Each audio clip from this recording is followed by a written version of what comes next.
दो चरण को, धनिये न छुड़ायो खिन्न, लाख तली लालेड़िया, मेरे जीव के यही जीवन, इन पांव तले पड़ी रहूं, धनी नजर खोलो पातून, पलना वालू निरखू नेत्रे, मेरे जीव के यही जीवन, मेरे जीव के यही जीवन।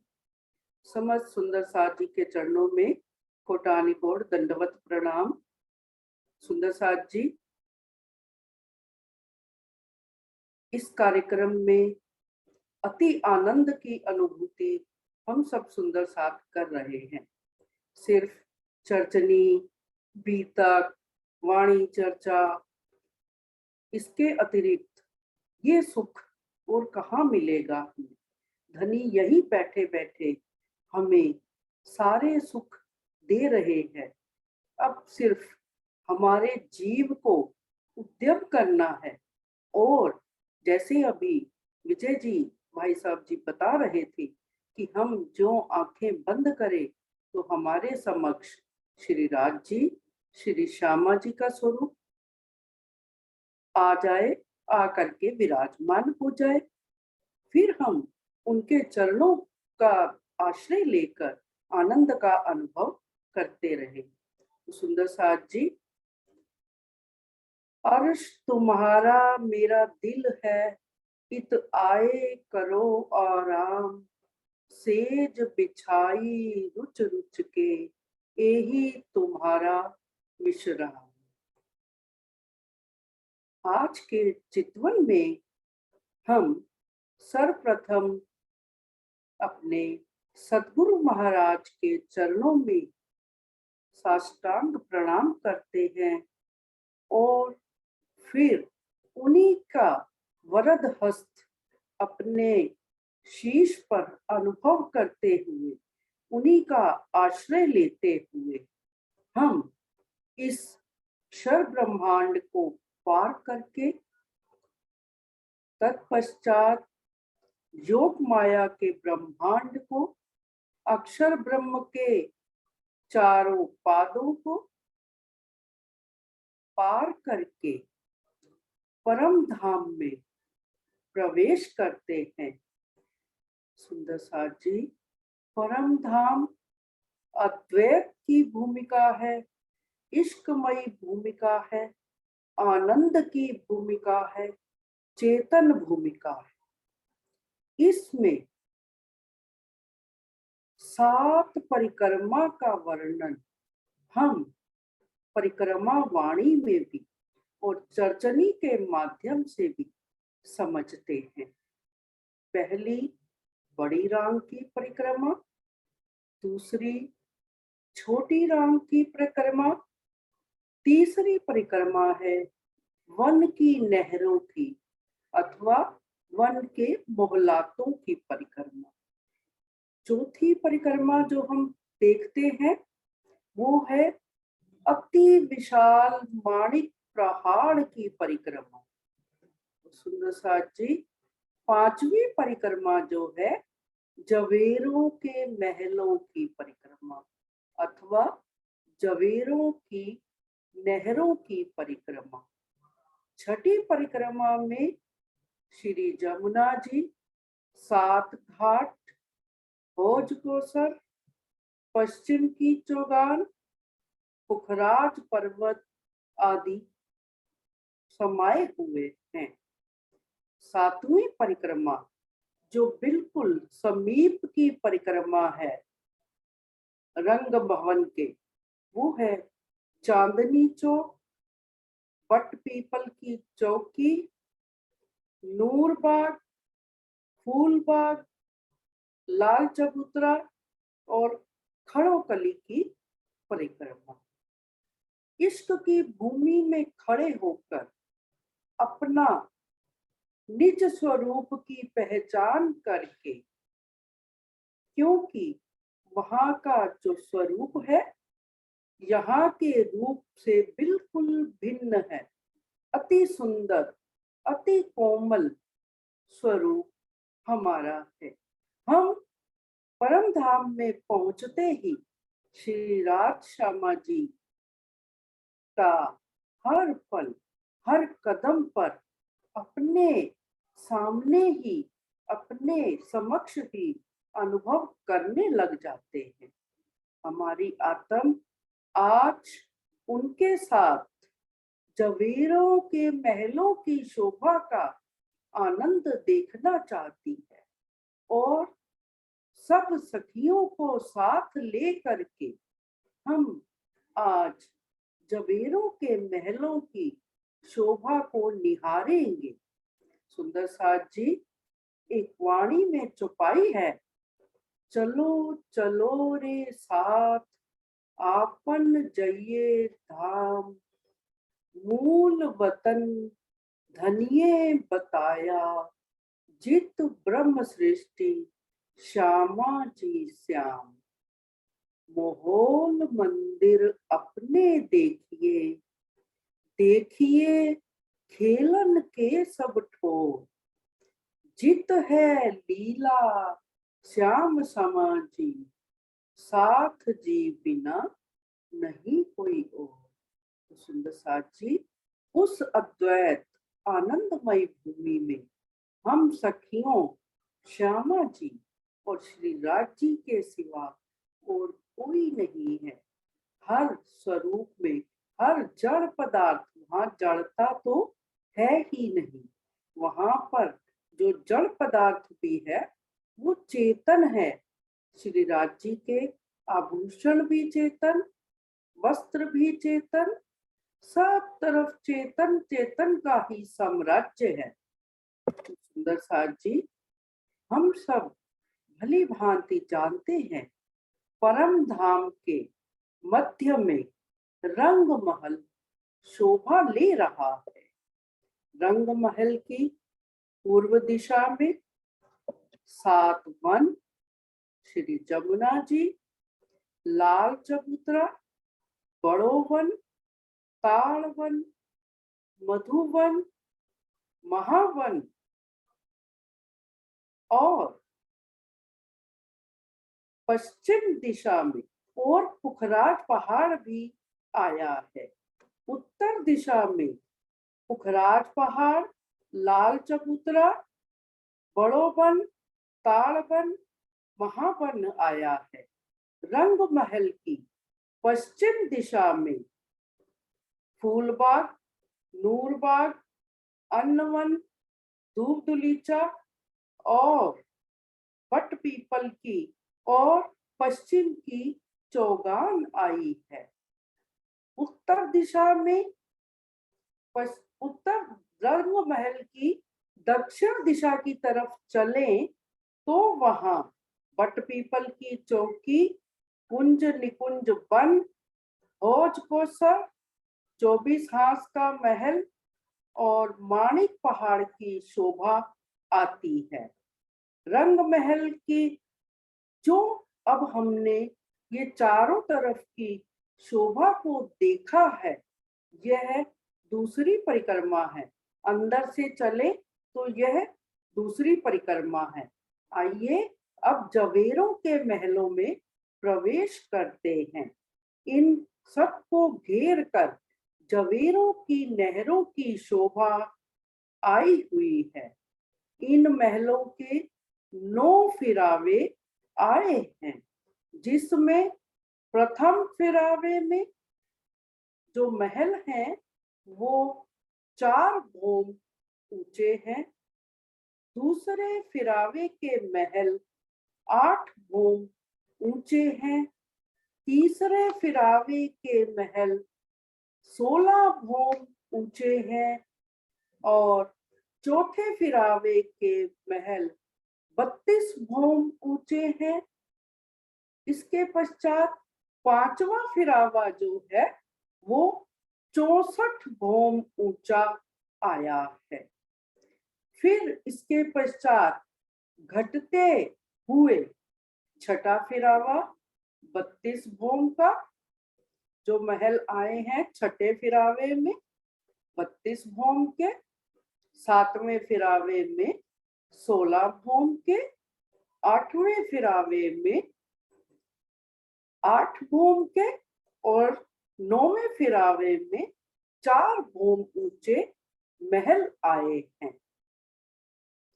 इन महलों में, इनके थंबों में, छतों में, जमीन में, दीवारों में यदि हम छुएं, हाथ लगाएं तो पानी नहीं है सुंदर साथ जी इसमें, क्योंकि यह सारी जोगवाई हीरे की आई है। हीरे के अंदर पानी चलता हुआ दिखाई देता है। सुंदर साथ जी, आइए अब हम जो पहला फिरावा है 4 पहल की हवेली का, उसमें एक हवेली की शोभा को दर्शन करते हैं, अनुभव करते हैं। जवेरों के महलों में पहले फिरावे में जो 4 हवेलियां आई हैं, वह 4 भोम ऊंची हैं। पहले फिरावे की सारी हवेलियां 4 भोम ऊंची हैं। प्रत्येक हवेली की चारों दिशा में बड़ी बड़ी नहरें और चारों कोनों में बड़े बड़े चहबच्चे आए हैं। इन नहरों के दोनों तरफ रोसे एवं कमर भर ऊंची पाल शोभा ले रही है। 4 पहल की हवेली एक भोम ऊंचे चबूतरे पर शोभायमान है। चारों दिशाओं में नूरमयी सीढ़ियां सुशोभित हो रही है। सीढ़ियों पर सुंदर चित्रकारी से युक्त नरम गिलम बिछी हुई है। चबूतरे पर 400 कोस चौड़ी परिक्रमा की रोस आई है। चबूतरे की किनार पर सुंदर नगन जड़ित कठेड़ा शोभित हो रहा। हवेली के भीतर प्रवेश करने के लिए चारों दिशाओं में 4 बड़े दरवाजे अर्थात मुख्य द्वार आए हैं। द्वार के दाएं बाएं कमर भर ऊंचे चबूतरे आए हुए हैं। चबूतरों पर गिलम, गद्दों व तकियों ने सुंदर बैठक का निर्माण किया। इन चबूतरों पर हम बालाजी और सब सखियां अक्सर हास विनोद की लीला करते रहते हैं। 4 पहल की चारों हवेली के चारों कोनों में 4 गुर्ज आए हुए हैं। 4 गुर्ज आने से ही हवेली 4 पहल की लगती है। हवेली में प्रवेश करने पर सबसे पहले 64 महलों की पहली हार आई हुई है। प्रत्येक महल अत्यंत विशाल है। महलों की पहली हार को पार करने के पश्चात थंबों की एक हार एवं 2 गलियां आई है, जिसे पार कर 64 महलों की दूसरी हार एवं चारों दिशाओं में 4 बड़े दरवाजे आए हैं, जिसको पार करके पुनः थंबों की एक हार एवं 2 गलियां आई हैं। इनको पार करने के पश्चात कमर भर ऊंचा चबूतरा आया है। चबूतरे की किनार पर नूरी थंबों की हार सुशोभित हो रही है और नूरी थंबों के मध्य नूरी कठेड़ा शोभायमान हो रहा है। चबूतरों की चारों दिशाओं में, इस चबूतरे की चारों दिशाओं में 3-3 सीढ़ियां आई हुई हैं। इस चबूतरे में 3 भाग हैं। चबूतरे के पहले भाग में बैठक आई है। नरम कालीन पर श्री राज शर्मा जी एवं हम सखियों के बैठने के लिए बड़े ही सुंदर कोमल सुंदर सिंहासन शोभायमान है। चबूतरे के दूसरे भाग में बेशुमार बगीचे महक रहे हैं। वैसे तो पूरा परम धाम ही एक अद्वितीय सुगंधी से महकता रहता है, किंतु इस शोभा को समझने के लिए ऐसा हम विचार करते हैं। चबूतरे के तीसरे भाग में अर्थात चबूतरे के मध्य भाग में एक सुंदर चहबच्चा सुशोभित है। इस चहबच्चे के मध्य में पानी का एक पाइप, जिसे स्तून कहते हैं, ऊपर 5वीं चांदनी तक गया है। इस तरह से 4 पहल की हवेली की पहली भोम की शोभा आई है। इसकी 4 भूमें और 5वीं चांदनी है। चारों भूमों की शोभा एक समान है, किंतु चहबच्चा और बगीचे केवल पहली भूम पर ही आए हैं। ऊपर की भूम सिर्फ चबूतरे की शोभा है। आइए सुंदर साथ जी, अब हवेली में जो महलों की हारें आई हैं, उनमें से एक महल की शोभा देखते हैं। महल की शोभा इस प्रकार सुशोभित हो रही है। सुंदर साथ जी, प्रत्येक जो महल है वो 100 कोस का लंबा चौड़ा आया है। चारों दिशाओं में 4 बड़े दरवाजे आए हैं और दरवाजों के दाएं बाएं कमर भर ऊंचे चबूतरे आए हैं। महल में सर्वप्रथम मंदिरों की एक हार आई है और 2 गलियां आई हैं। इनको पार करके महल के मध्य में कमर भर ऊंचा चबूतरा शोभायमान हो रहा है। चबूतरे के किनारे पर थंब आए हैं।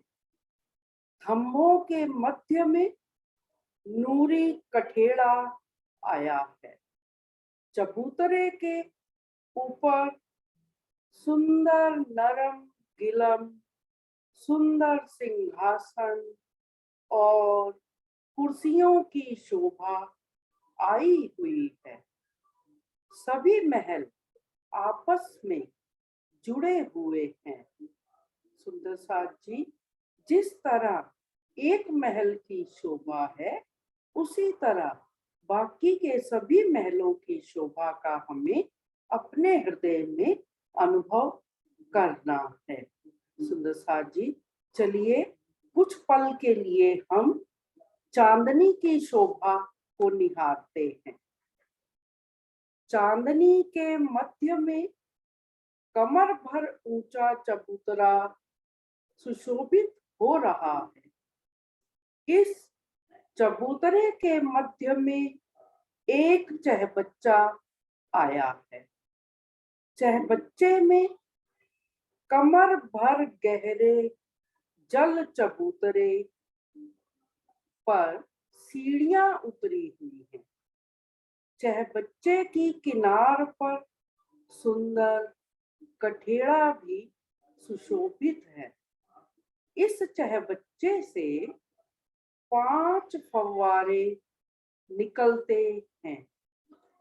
एक फव्वारे का जल घूम घूम कर उसी चहबच्चे में गिर जाता है।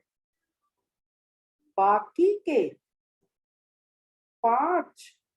के जो 4 फव्वारे हैं वो चांदनी के किनार पर आए गुर्जों के कुंड में गिरते हैं। मध्य के चहबच्चे से 4 नहरें भी निकल रही हैं जो गुर्जों के कुंडों में मिल जाती हैं। चहबच्चे के चारों तरफ चांदनी में बेशुमार बगीचे शोभा ले रहे हैं।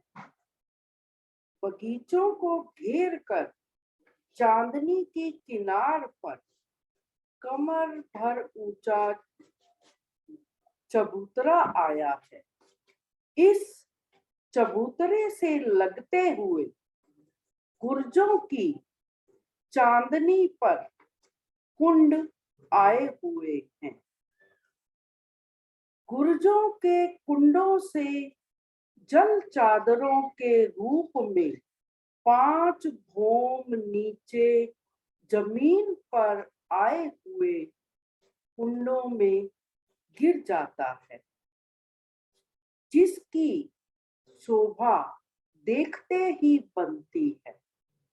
चांदनी की किनार पर रंग बिरंगी कांगरी की शोभा आई हुई है।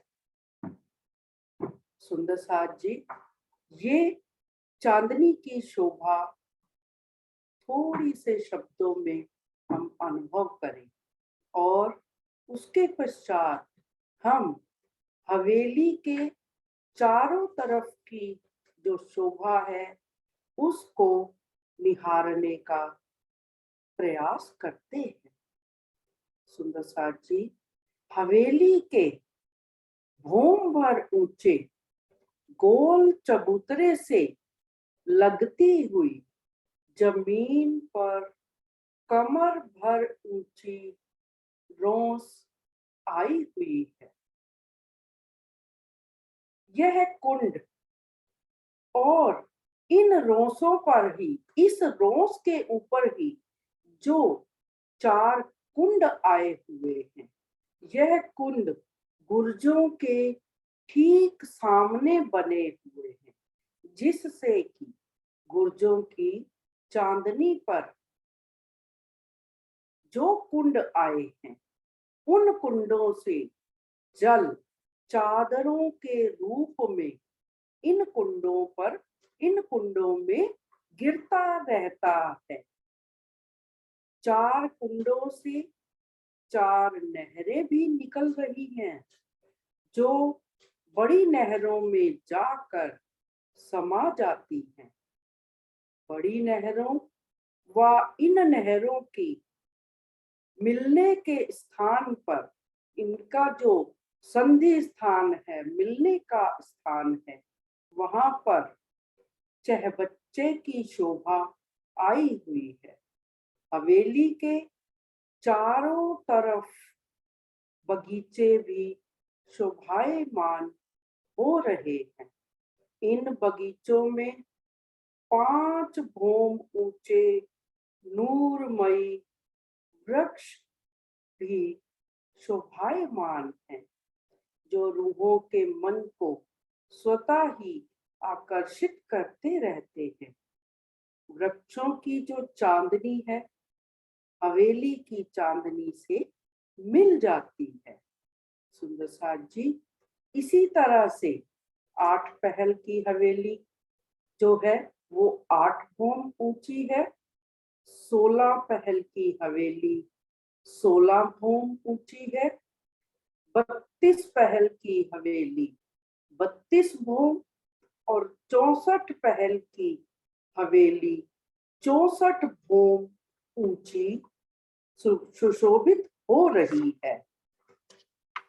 इसी तरह इन हवेलियों जो हैं, ये हवेलियां जो हैं, इनका एक सुंदर दृश्य चारों तरफ की शोभा को घेरते हुए बन जाता है। जब हम सखियां श्री श्यामा जी के साथ शुक्ल पक्ष की द्वादशी को यानी 12वें दिन, 8 दिनों में तो हम 8 सागरों में रमण करते हैं। शुक्ल पक्ष की द्वादशी को ही हम जवेरों के महलों में जाते हैं। तो यहाँ हम दोपहर अर्थात दोपहर 3 बजे से रात्रि 9 बजे तक रहते हैं और हमारे सुखपाल जो हैं 64 भौम ऊंचे जो महल आए हैं उनकी चांदनी पर उतरते हैं। कभी हम सखियां इन वाला जी के साथ और सखियों के साथ चांदनी पर रमण करते हैं, चांदनी पर ही खेल करने लग जाते हैं और मीठी मीठी बातें अपने वाला जी से करते हुए सारा समय यहीं पर व्यतीत कर देते हैं। तो कभी कभी हमारा हृदय जब अत्यंत प्रेम पूर्ण होता है साथ जी, हमारा हृदय तो धनी के दिए हुए प्रेम से ही आपूरित रहता है। इसीलिए तो हम परम धाम में उनकी साहिबी को पहचान नहीं पाए। जब हमारे हृदय में प्रेम होता है तो उस प्रेम को लेकर ही हम वाला जी के साथ मीठी मीठी बातें करते हुए यहाँ पर अत्यंत आनंद का अनुभव करते हैं। राज्य से ब्रह्म प्रियाओं के इन सुखों को, अपनी आत्म के इन सुखों को हम कैसे बयान करें। श्री राज्य से प्रेम भरी बातें कर कर जो आत्म को सुख मिलते हैं उनसे उनका बयान ये जुबान किस तरह करे। श्री वाला जी के आभूषणों की जो शोभा है, जब हम वाला जी से बातें कर रहे हैं, उनको निहार रहे हैं, तो उनके आभूषण भी चमक चमक कर चारों तरफ किरणें बिखेर रहे हैं। उन किरणों के सौंदर्य के रस में ही हम सखियां भी प्रेम का अनुभव करते हुए उन किरणों को ही निहारते रहती हैं और चांदनी पर लीला विहार करते हुए राज्य हम सब सखियों को अनेक प्रकार के सुख देते हैं, जिनका वर्णन यहाँ की इस जुबान से करना बिल्कुल असंभव सा प्रतीत हो रहा है।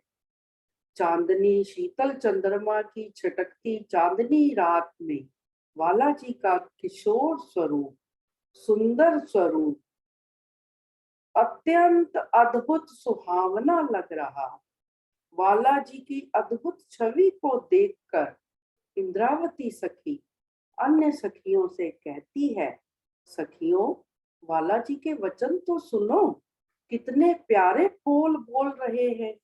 इनकी मधुर वाणी पर तो हम न्यौछावर ही हो जाएं, क्योंकि अत्यंत जब वाला जी बोलते हैं तो उनके मुख से अत्यंत प्यार रस छलकता है, जिस प्यार के आनंद रूपी रस में हम सब रूहें स्नान करती रहती हैं। वाला जी हमें सुख देने में किसी भी हाव भाव से, किसी भी प्रकार से कोई कमी नहीं रखते। रामत करते करते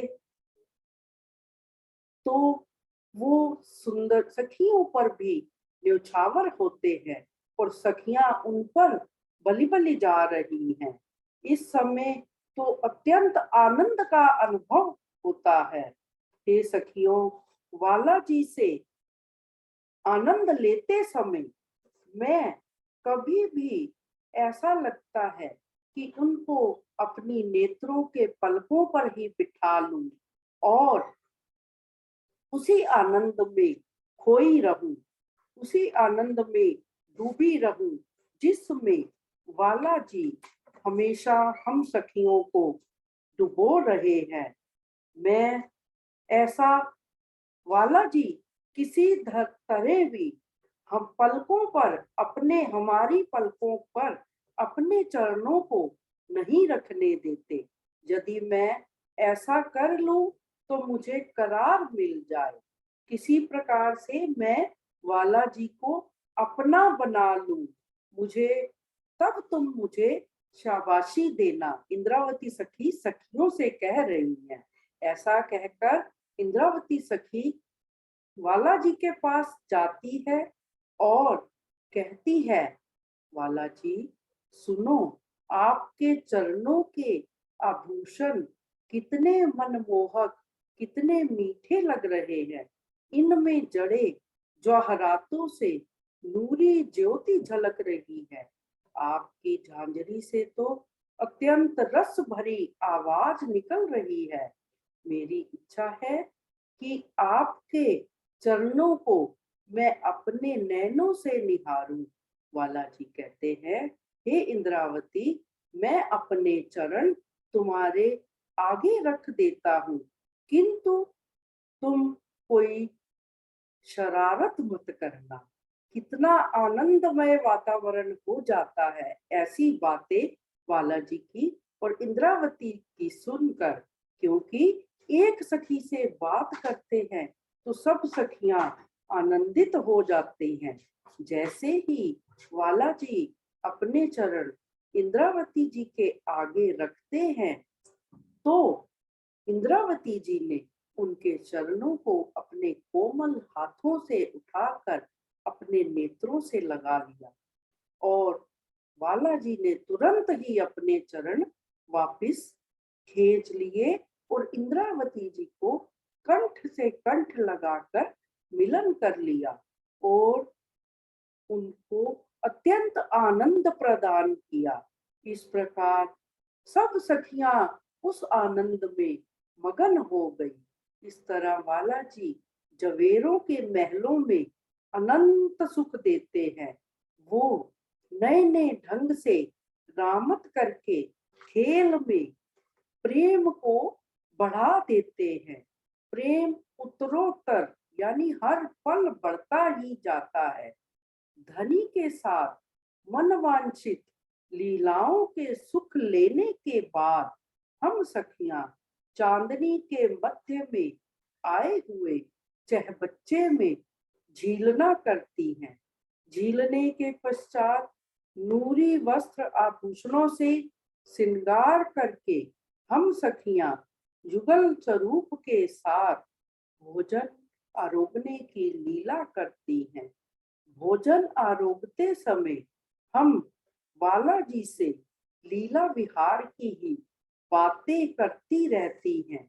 उसके पश्चात वाला जी के संग हम नृत्य की लीला का आनंद भी लेते हैं। इन अखंड सुखों को लेने के बाद अपने हृदय में अत्यंत आनंद का अनुभव करने के बाद नूरी सुखपालों में बैठकर हम सब सखियां वाला जी के साथ रंग महल की ओर प्रस्थान करते हैं। श्री महामती कहे, ए मोमिनो, ए पीतक तुम्हारा सुख, छोड़ो सुपन स्वाद को, देखो नूर जमाल का मुख। बालाजी कहते हैं, महामती जी हमें वाणी के द्वारा और हर प्रकार से यही समझा रही है कि हम हर पल अपने उस 25 पक्षों के सुखों को याद करते रहे। ये 25 पक्ष छे आपना तामे कीजे रंग भर विलास। वाला जी के साथ ही हम यहाँ बैठ कर भी उन अखंड के सुखों को लेते रहे तो हमारा हर दुख भी सुख में बदल जाता है। तो सुंदर साथ जी, आत्म इन्हीं सुखों में भरकर अब पुनः इस संसार में प्रवेश कर रही है। आज हमने जवेरों के महलों का थोड़ा थोड़ा आनंद अपने भीतर जो अनुभव किया है, वाला जी इसके चरणों में यही प्रार्थना कि वाला जी ये हमारा सुख हमें हर पल हर क्षण अनुभव होता रहे और अब हम आपके चरणों में हर पल जागृत होकर इन्हीं सुखों को फिर से लेना चाहते हैं। इस जगत में तो दुख ही दुख है। विरह जब तक हमारे अंदर, अब हम हार गए वाला जी, इन दुखों को देख देख कर हम सब सखियां आपसे मिलन चाहती हैं। फिर से जैसा हमने रास में सोचा था, एक पल की जुदाई नहीं सहन की। अब वाला जी यहाँ तो अनेक बहुत लंबा समय व्यतीत हो गया है। आप हम सबको ले चलिए और पुनः उस आनंद में रमण कराइए, पुनः उस आनंद में आनंदित कीजिए। प्रणाम सुंदर साथ जी, प्रणाम। आप सबके चरणों में प्रेम प्रणाम। बोलिए बोलिए श्री सतगुरु महाराज की जय।